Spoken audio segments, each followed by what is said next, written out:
नमस्कार आसंतु एबे देखिबा भद्रकରୁ ଆମ जिला प्रतिनिधि हेमंत सिंह का खबर। माँ माने एवं गुरुजन माने एवं मीडिया भाई माने समस्त को मोर अंतरभरा नमस्कार शुभेच्छा एवं अभिनंदन। खाली मु नाना मते अल्प समय कहया ପାଇଁ କହିछथि मु से अल्प समय कहछि माँ मानक ପାଇଁ 5T कोन से 5T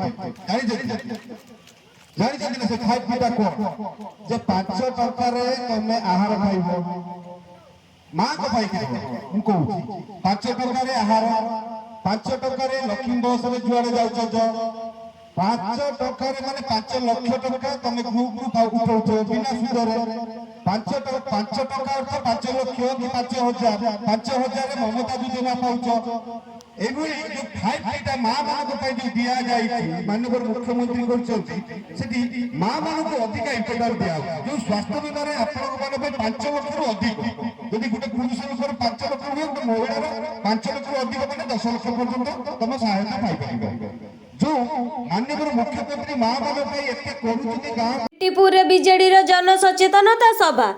भद्रक जिला बिटीपुर पंचायत रे बीजेडी रो जन सचेतनता सभा अनुष्ठित होई जायछि।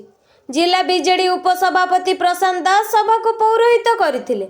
स्थानीय विधायक प्रफुल्ल सामल जोगदे मुख्यमंत्री लोकहित रे कार्य करूछन्ति बोली कहिथिले।